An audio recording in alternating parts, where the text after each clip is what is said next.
ధైర్యం అంటే భయం వేయకపోవడం కాదు, భయం వేసినా ముందుకు పోవడం. మనిషి ఎప్పుడు ఖాళీగా ఉండకూడదు. ఉంటే పనికిరాని ఆలోచనలు వచ్చి అజ్ఞానిగా మారిపోతారు.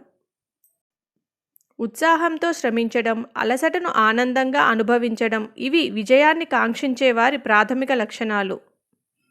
నీవు మానసికంగా కుంగిపోవడం మొదలెడితే చీమ, దోమ కూడా నీ మీద ఆధిపత్యం వహిస్తాయి. విజయాలకు మూలం నీ మనసు శాంతంగా, నిబ్బరంగా ఉంటే ఏ చింత నిన్నేమీ చేయలేదు. ఓర్పు అనేది ఎంత చేదుగా ఉంటుందో దానివల్ల లభించే ప్రతిఫలం అంత తీయగా ఉంటుంది. ఇతరులను గౌరవించడానికి నువ్వు ఇష్టపడితే నిన్ను గౌరవించడానికి సమాజం ఎప్పుడూ ఇష్టపడుతుంది. జీవితంలో సవాళ్లను ఎదుర్కో. నీవు గెలిస్తే విజేతవవుతావు, ఓడిపోతే దిశానిర్దేశకుడవవుతావు. పట్టుదలతో చేసే ప్రయత్నం చివరికి విజయాన్నిస్తుంది. ఒక్క రోజులో దేన్ని సాధించలేము. జీవితంలో ధనం నష్టపోతే కొంత కోల్పోయినట్టు, కానీ వ్యక్తిత్వం కోల్పోతే సర్వస్వం పోగొట్టుకున్నట్టే. పరిస్థితులు అనేవి మనిషి ఆధీనంలో లేనివి, కానీ మనిషి ప్రవర్తన మాత్రం అతని స్వశక్తిపైనే ఆధారపడి ఉంటుంది. కాబట్టి ఎవరి ప్రవర్తనకు వారే బాధ్యులు. మిమ్మల్ని బలవంతులుగా చేసే ప్రతి ఆశయాన్ని స్వీకరించండి. బలహీనపరిచే ప్రతి ఆలోచనను తిరస్కరించండి. నీ వెనుకేముంది, నీ ముందేముంది అనేది నీకు అనవసరం. నీలో ఏముంది అనేది ముఖ్యం. ఎవరిపైనా ఆధారపడవద్దు. ఇతరుల సాయాన్ని నిరాకరించే స్థాయికి చేరుకున్నప్పుడే మీరు స్వేచ్ఛ పొందగలరు. ఆర్థిక స్థితిగతులు ఎలా ఉన్నా ఆలోచనలు ఎప్పుడూ ఉన్నతంగా ఉండి తీరాలి. మొదట మన లక్ష్యాలను అర్థం చేసుకోవాలి. తరువాత వాటిని ఆచరణలో పెట్టే మార్గాలను అన్వేషించాలి. ప్రతి విషయాన్ని వేలాకోలంగా చూసే చెడు వ్యాధిని తొలగించుకోవాలి.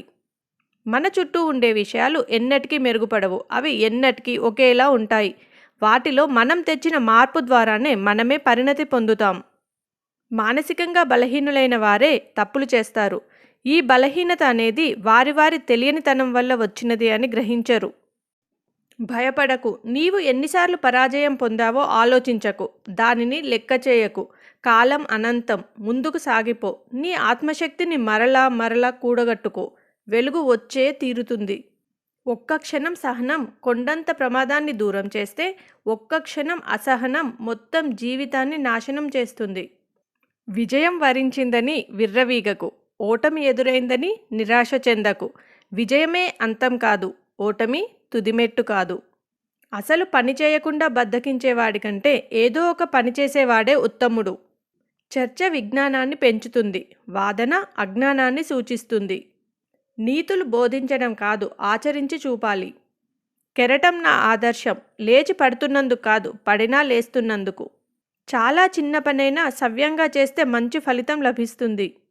భయపడుతూ బ్రతికే వారికి ఎప్పుడూ ఆపదలు వస్తుంటాయి. తనను తాను చిన్నబుచ్చుకోవడం అన్ని ఇతర బలహీనతల కంటే పెద్ద బలహీనత.